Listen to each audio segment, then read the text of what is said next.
ज्ञान मंथन में आप सभी का हार्दिक अभिनंदन करते हैं। मैं हूं सुबोध और दोस्तों आज के अपने इस वीडियो में हम आपको बतला रहे हैं कि देवी की पूजा में ज्योति क्यों जगाई जाती है। तो चलिए दोस्तों बिना कोई देरी के शुरू करते हैं इस वीडियो को और देते हैं आपको यह जानकारी। फ्रेंड्स, देवी भागवत पुराण में कहा गया है कि सृष्टि के आदि में एक देवी ही थी। उन्होंने ही ब्रह्मांड उत्पन्न किया, उससे ही ब्रह्मा विष्णु और रुद्र उत्पन्न हुए, अन्य सब कुछ उससे ही उत्पन्न हुआ। वह ऐसी पराशक्ति अर्थात महाशक्ति हैं। सारा जगत अनादिकाल से प्रत्यक्ष या अप्रत्यक्ष रूप से शक्ति की ही उपासना में लगा हुआ है। महाशक्ति ही सर्वोपरि हैं। ब्रह्म भी शक्ति के साथ पूजे जाते हैं। जैसे पुष्प से गंध अलग नहीं की जा सकती है, गंध ही चारों ओर फैलकर पुष्प का परिचय कराती है, उसी तरह शक्ति ही ब्रह्म का बोध कराती है। सभी जगह शक्ति का ही आदर और बोलबाला है, क्योंकि शक्तिहीन वस्तु जगत में टिक ही नहीं सकती है। दोस्तों, देवताओं के अहंकार के नाश के लिए देवी ने धारण किया था ज्योति अवतार।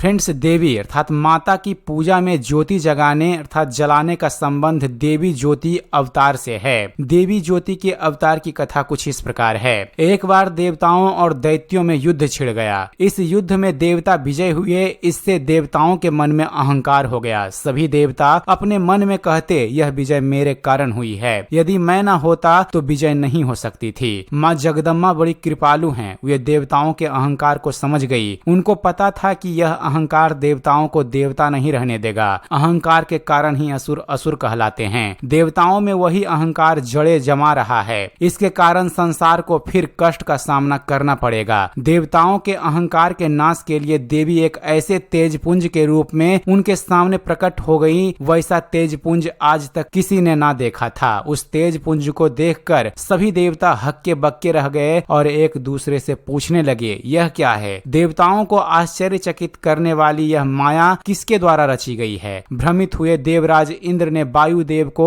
उस तेजपुंज के बारे में पता लगाने के लिए भेजा। घमंड से भरे हुए वायुदेव उस तेजपुंज के पास गए। तेजपुंज ने कहा, तुम कौन हो? वायुदेव ने कहा, मैं वायु हूँ, मातृश्वा हूँ, शव का प्राण स्वरूप हूँ, मैं ही संपूर्ण जगत का संचालन करता हूँ। तेजपुंज ने वायुदेव के सामने एक तिनका रखकर कहा, यदि तुम सब कुछ संचालन कर सकते हो तो इस तिनके को चलाओ। वायुदेव ने अपनी सारी शक्ति लगा दी, पर तिनका टस से मस न हुआ। वे लज्जित होकर इंद्रदेव के पास लौट आए और कहने लगे कि यह कोई अद्भुत शक्ति है, इसके सामने तो मैं एक तिनका भी नहीं उड़ा सका। देवराज इंद्र ने फिर अग्निदेव को बुलाकर कहा, अग्निदेव, चूंकि आप ही हम लोगों के मुख हैं, इसलिए वहां जाकर यह मालूम कीजिए कि ये तेजपुंज कौन है। इंद्र के कहने पर अग्निदेव तेजपुंज के पास गए। तेजपुंज ने अग्निदेव से पूछा, तुम कौन हो? तुम में कौन सा पराक्रम है, मुझे बताओ। अग्निदेव ने कहा, मैं जातवेदा हूँ, अग्नि हूँ, सारे संसार को दग्ध करने की ताकत मुझ में है। तेजपुंज ने अग्निदेव से उस तिनके को जलाने के लिए कहा। अग्निदेव ने अपनी सारी शक्ति लगा दी, पर वे उस तिनके को जला ना सके और मुंह लटकाकर इंद्रदेव के पास लौट आए। तब सभी देवता बोले, झूठा गर्व और अभिमान करने वाले हम लोग इस तेजपुंज को जानने में समर्थ नहीं हैं। यह तो कोई अलौकिक शक्ति ही प्रतीत हो रही है।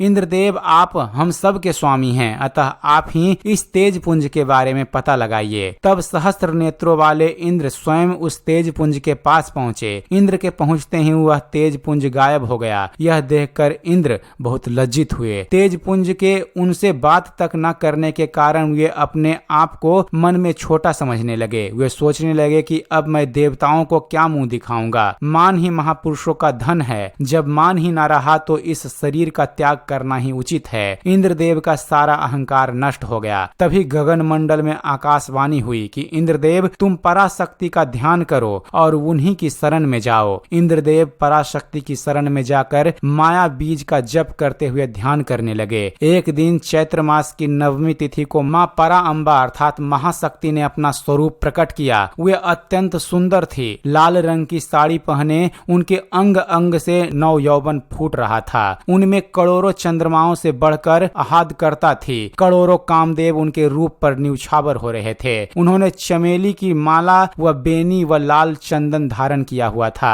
देवी बोली, मैं ही पर ब्रह्म हूँ, मैं ही परम ज्योति हूँ, मैं ही प्रणव रूपिणी हूँ। मेरी ही कृपा और शक्ति से तुम लोगों ने असुरों पर विजय पाई है। मेरी ही शक्ति से वायुदेव बहा करते हैं और अग्निदेव जलाया करते हैं। तुम लोग अहंकार छोड़कर सत्य को जानो। देवी के वचन सुनकर देवताओं को अपनी भूल ज्ञात हो गई और वे अहंकार रूपी असुर से ग्रस्त होने से बच गए। उन्होंने क्षमा मांगकर देवी से प्रसन्न होने की प्रार्थना की और कहा कि आप हम पर ऐसी कृपा करें कि हमें कभी अहंकार न आए। तब से देवी की पूजा अष्टमी, नवरात्र व जागरण आदि में माता के ज्योति अवतार के रूप में ज्योति या अखंड ज्योति जगाई जाती है। नवरात्र में प्रतिदिन देवी की ज्योति जगाकर उसमें लौंग का जोड़ा, बतासा, नारियल की गिरी, घी, हलवा पूड़ी आदि का भोग भी लगाया जाता है। तो दोस्तों यह थी जानकारी कि देवी की पूजा में ज्योति क्यों जगाई जाती है। उम्मीद करते हैं फ्रेंड्स आप सभी को हमारा यह वीडियो पसंद आया होगा। वीडियो पसंद आया हो तो वीडियो को लाइक और शेयर करना मत भूलिएगा। और दोस्तों ऐसे ही ज्ञानवर्धक वीडियो देखते रहने के लिए आप हमारे इस चैनल ज्ञानवंत धन को सब्सक्राइब जरूर कीजिएगा। आप हमारे इस चैनल को सब्सक्राइब कीजिए और देखते रहिए, जानते रहिए। धन्यवाद। जय हिंद।